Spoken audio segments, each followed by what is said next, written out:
Hi friends, welcome to Malli's kitchen 369. நம்மளோட சேனலை first time பார்க்குறீங்க அப்படின்னா மறக்காமல் லைக் அண்ட் ஷேர் பண்ணுங்கள். சப்ஸ்கிரைப் பண்ண மறந்துடாதீங்க. கமெண்ட் பண்ண மறக்கவே மறக்காதீங்க. இன்றைக்கி நான் அங்கங்கே எடுத்த கிளிப்பிங்ஸ் தான் போட்டிருக்கேன் லாஸ்ட் வீக் ஃபுல்லாக. ஸோ பார்த்து எனக்கு சேனலுக்கு சப்போர்ட் பண்ணுங்கள். இன்றைக்கி நான் வந்து எதை பற்றி நான் உங்ககிட்ட பேச போகிறேன் சொல்ல போகிறேன் அப்படின்னா, நம்மளை எப்படி நம்ம பாசிட்டிவாக வச்சுக்கலாம், அதாவது நெகட்டிவ் தாட்ஸ்லேருந்து நம்ம எப்படி வெளியில் வரலாம், நம்மளை பாசிட்டிவாக வச்சுக்க என்னெல்லாம் நான் பண்ணேன் அதை தான் நான் உங்களுக்கு சொல்ல போகிறேன். ஃபஸ்ட்டு விஷயம் பார்த்தீங்க அப்படின்னா, தேவையில்லாமல் ஃபோன் பேசுகிறது. சில பேர் பார்த்தீங்க அப்படின்னா ஃபோன் பேசிக்கிட்டே இருப்பேன். ஏன்னா நானும் அந்த மிஸ்டேக்ஸை பண்ணியிருக்கேன். நம்ம சில நேரத்தில் அவாய்ட் பண்ண முடியாது. சில நேரத்தில் நம்ம என்ன பண்ணுவோம், சும்மா இருக்கோம், யாருக்காவது ஃபோன் பண்ணி பேசுவோம், வேலையை முடிச்சிட்டோம், சும்மா தானே இருக்கோம் அப்படின்ட்டு பேசுவோம். அது வந்து நிறைய நெகட்டிவ் தாட்ஸை தான் நமக்கு உண்டு பண்ணும். ஏன்னா ஒன்று நம்ம காசி பேசுவோம், இல்லைனா நம்மளோட கஷ்டங்களை சொல்லுவோம், நம்மளோட குறைய சொல்லுவோம். அந்த பேச்சு, அந்த கான்வர்சேஷன் வந்து எனக்கு என்னை பொறுத்தவரை அது நெகட்டிவாக இருக்கிற மாதிரி தான் எனக்கு தோணுது. ஏன்னா இப்போ அவங்க பேசுகிறவங்களும் ஏதாவது விஷயம் சொல்லுவாங்க, நம்மளும் ஏதாவது, அப்போ அவங்க சொல்கிறதுக்கு நம்ம ஆமாம் போடணும், இன்னொன்று நம்மளும் பேசி ஆகணும். அப்போ அது நெகட்டிவாக தான் போகிற மாதிரி இருக்குது. இப்போ பாசிட்டிவாக அவங்கள மோட்டிவேட் பண்ணுறாங்க, உங்களுக்கு ஆறுதலாக இருக்காங்க, ஓகே. ஆனால் அதையே நம்ம டிபெண்ட் பண்ணி இருக்க முடியாது இல்லையா? மனுஷங்க வந்து நமக்கு லைஃப் லாங் வருவாங்கன்னா கண்டிப்பாக வரவே மாட்டாங்க. அது எந்த உறவாக இருந்தாலும் சரி.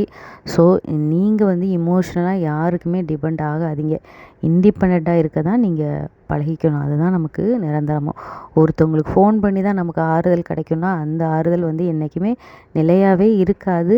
அந்த மாதிரி நீங்கள் உங்களை வந்து செட் பண்ணிக்காதீங்க. ஸோ ஃபோன் பேசுகிறத அவாய்ட் பண்ணுங்கள்.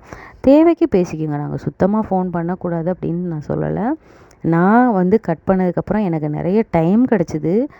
இன்னொன்று வந்து நான் எனக்குன்னு அந்த டைமை வந்து ஸ்பெண்ட் பண்ண ஆரம்பித்தேன். மெடிடேட் பண்ணுறது அந்த மாதிரி நான் ஸ்பெண்ட் பண்ண ஆரம்பித்தேன். ரெண்டாவது விஷயம் என்ன அப்படின்னா, புக்ஸ் படிக்க முடியல அப்படின்னா கூட நீங்கள் யூடியூப்பில் நிறைய ஆடியோ புக்ஸ் வருது. எல்லாத்தை பற்றியுமே இருக்குது. உங்களுக்கு புராண கதைகள் வேணும்னா அது படிக்கலாம், இதிகாசம் வேணும்னா அதை நீங்கள் கேட்டுக்கலாம், இல்லை சாங்ஸ் கேட்கலாம், இல்லை அந்த மாதிரி ஏதாவது நீங்கள் பார்த்து உங்களை டைவர்ட் பண்ணிக்கலாம். ஏன்னா நம்ம தேவையில்லாமல் ஃப்ரீயாக இருக்கும்போது நம்மளுக்கு தேவையில்லாத தாட்ஸ் வரதான் செய்யும். ஏன்னா நான் இப்போ இந்த 6 இயர்ஸாக வீட்டில் இருக்கனால எனக்கு தெரியுது. நம்ம ஹஸ்பண்டு வேலைக்கு போயிடுவாங்க, குழந்தைங்க ஸ்கூல் போயிடும். அப்போ ஆட்டோமேட்டிக்காக நம்ம மைண்டு ஃப்ரீயாக தான் இருக்கும். அப்போ தேவையில்லாத தாட்ஸ் தான் வரும். அதெல்லாம் எனக்கு இப்போ அம்மா இறந்ததுக்கப்புறம் ரொம்பவே எனக்கு இருந்தது.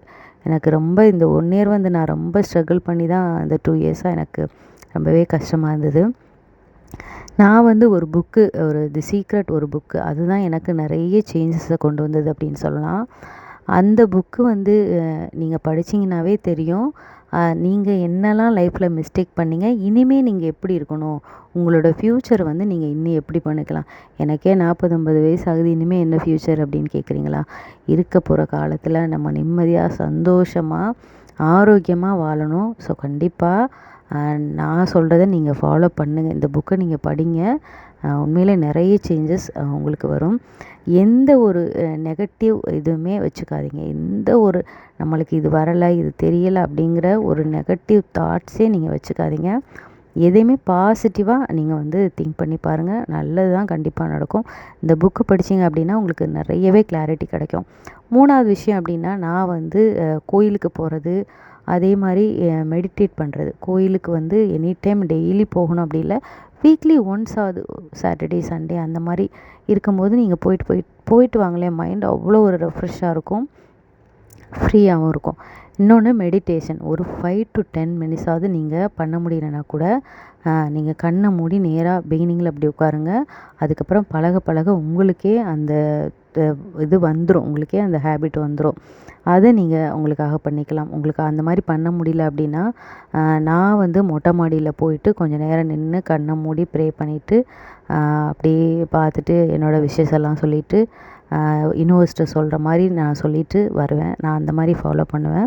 உங்களுக்கு நான் அந்த சீக்ரெட் புக்கை பற்றி இன்னொரு நாள் நான் வந்து டீட்டெயிலாக சொல்கிறேன். அதை படிச்சிங்கனாவே உங்களுக்கு வந்து நிறைய கிளாரிட்டி கிடைக்கும். இன்னொன்று வந்து நான் வந்து திருப்புகழ், அதாவது முருகனுடைய பதிகங்கள், அது சிவனோட பாடல். உங்களுக்கு அப்படி இல்லைன்னா நீங்கள் இந்த பதிகங்கள், தேவாரம், திருவாசகம், திருப்புகழ் இதெல்லாம் வந்து ஆடியோவாக நிறைய யாழ் மியூசிக் ஒன்று அப்படி இருக்குது. அதில் வந்து நிறைய திருப்புகழ் வந்து வரும். பார்த்திங்க அப்படின்னா கேட்குறக்கு ரொம்ப அழகாக இருக்கும். அந்த சீனோட நமக்கு கொடுத்துருப்பாங்க. நீங்கள் வேலை செய்யும்போது கூட அதை கேட்டுட்டு போட்டு விட்டுட்டு கூட செய்யலாம்.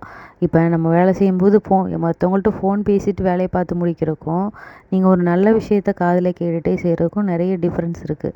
சரி, நான் வந்து வேலை செய்யும்போது பார்த்தீங்க அப்படின்னா அஃபர்மேஷன்ஸ் தி சீக்ரெட் புக் படித்ததுனால அதை பற்றி எனக்கு கொஞ்சம் தெரியும். அதெல்லாம் நான் கொஞ்சம் கேட்பேன், கேட்டுட்டு செய்வேன்.